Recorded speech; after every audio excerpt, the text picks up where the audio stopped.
Fisher, I agree with the people that this case is distinguishable. This is a case regarding a trial. And the one thing I had highlighted in pink was the quote, "In this case, there was no physical evidence such as bloodstains or a weapon leaking defendant to Joyce's death." In this case, we don't have the same facts or circumstances.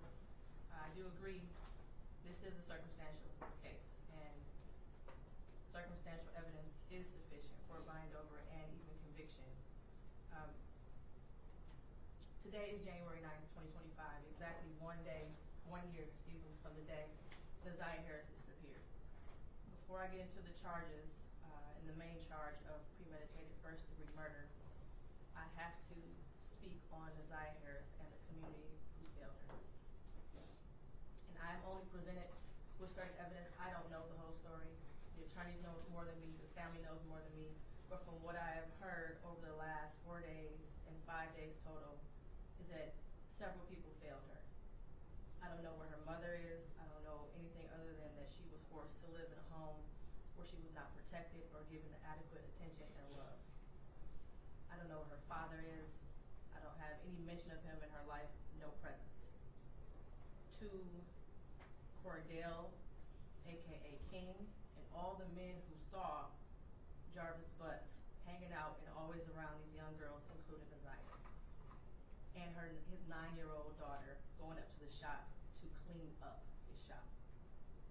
The school counselor who never showed up, or the person who was supposed to show up if that counselor was absent, after Naziah was on the floor on the day she went missing, saying that she needs to speak to someone and speak to a counselor.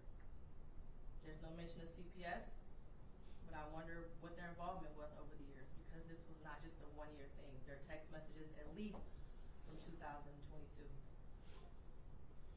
To her adoptive grandmother, Annette Harris, whose testimony, in my opinion, was very questionable. I understand why the people put her on the stand to establish Naziah's residence and the houses on Bedford and the regular routine, to establish also that Naziah was not a runaway child, that she was not a bad kid. I do believe she adopted Naziah. I do believe that she had 6 kids in the house. I believe that Naziah had on a dark hoodie the day she went missing, and that she had on red and black Nikes that day. What is hard to believe is that the defendant never came into the house as she testified. And there was also a minor that testified that he did as well. Text messages that show between him and Naziah that he did in the basement, saying he was going to the shower, stealing her panties. He was always lurking around that house and asking for Janiyah and Zaniyah, from what I know. I even thought about the breakfast routine and saying that all the kids like eating breakfast at school. Did they have a choice? I don't know. But to always send those girls up there to clean up the shop raises questions. And how were there 2 women in that house who have birthed children themselves who did not notice that Naziah was pregnant, and I believe she was, and not having her period anymore? But then after hearing text messages today, begging Jarvis for pads as if she didn't have anyone else to give them for her. And what stood out the most was when Annette Harris stood on the stand, and she learned around 6 p.m. that Naziah did not come home from school, and said she looked around for her and decided to wait until the next morning to call the police. Without a tear, without emotion, or any expression of being devastated. And to her Aunt Shannon, who also showed no emotion, expression of being devastated from Naziah going missing. She stated that she had friends help look for Naziah, but was directed to just wait until the morning to call the police. A grown woman who likely suspected something strange going on didn't feel the need to call the police either. They were both able to go to sleep at night without hearing from Naziah or having any indication that she was coming home at night. And of course, the defendant, who I will get to in a minute. I don't know who else failed Naziah, but the community did. As far far as the people establishing probable cause, I will focus on count 1, as it's been stated that there is no contention with counts 2 and 3. In count 3, I will amend based off of the motion and the testimony I heard that Neziah was 12 and not 13 at the time that Jarvis Butts had sexual intercourse with her. The prosecution is correct. You do not have to have a body to establish first-degree premeditated murder. It would have been a much shorter exam had her body been found, but this is where we are. In the last 365 days, no text messages. We all heard today and yesterday that she was very active and frequently texted. No social media for a year. We heard through testimony that she was also active on social media. No phone calls, which she was also able to do according to testimony. No physical sighting of her by anyone. She never came back to school. No one has seen her. Medical records dated from July 2014 to October 2023 indicated that she had no life-threatening medical issues that would lead to a natural cause of death. The black hoodie found in the area of 7 Muhlenberg with her DNA and blood on it. The holes in the hoodie consistent with some sort of struggle, violence, or weapon being used. And we know that there were no holes in that hoodie when she wore it to school. We saw a picture of her in a black hoodie on her last day that everyone saw her. I do believe her grandma testified truthfully about the sweatshirt that she had on and that it was practically new. And the border agent who said that no evidence of animals would have destroyed the clothing or the shoes to possibly lead to animals tearing up that hoodie. The clear glasses found in the blue Nissan the day after she went missing. The behavior of the defendant when he snatched those glasses. They looked exactly like the glasses she had on in her last picture, according to the witness.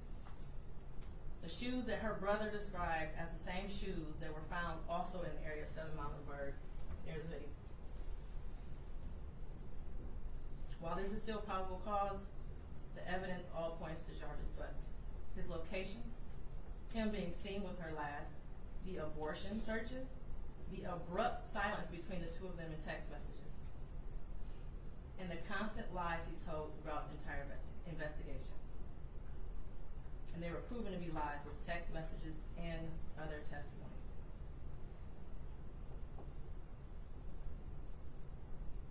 We may never know what happened, but from what I heard today and over the last 4 or 5 days, it appears he intended to perform what he thought was a do-it-yourself abortion on Neziah and went south, and instead of seeking medical attention for her, he intentionally killed her and tried his best to cover it up.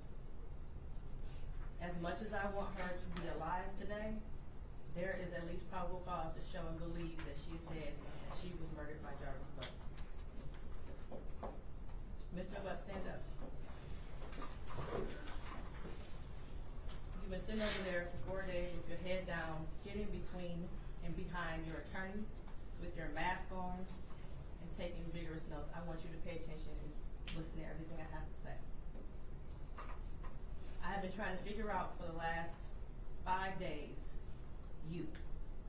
At one point, I thought you were cognitively impaired in the beginning of this exam. And then maybe you had the brain of a 10-year-old, and that's why you were doing such things. But as I heard more and more testimony, you're just a true definition of a pedophile. Watching you laugh and brag about all the women you have with different women and the children and the girlfriends, and making babies to groom them and having them in your presence, cleaning up, quote, cleaning up your shop, and the little girls around you, has landed you here today. You groomed Neziah. You played mind games with her. We all heard that. You controlled her emotionally.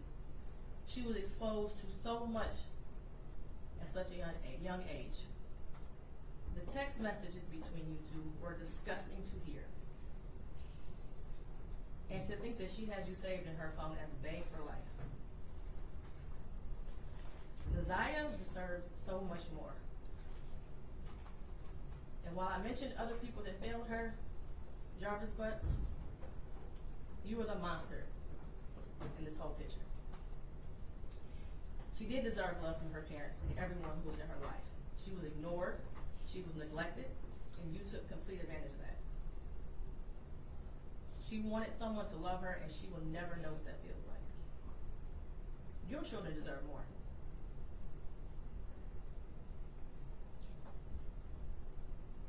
As much as defense counsel has raised issues on count one, all that has done is raise the question of fact for the trier of fact, which means that this will be for a jury or judge to hear at Third Circuit. I pray for the healing of all the victims and the young girls and possibly boys who have come into contact with you. As a community, we should look at this case as a prime example of how much work we have to do when it comes to protecting our children and especially our Black girls. I pray for closure and healing for all those who have been traumatized by you. And for you, Jarvis Butts, I wish you a speedy trial and that justice be delivered. Your bind over date is January 16th at 9:05 a.m. Anything else for the record? No, for the people, Judge, thank you. Not for defense. Nothing, no. Thank you, Jarvis.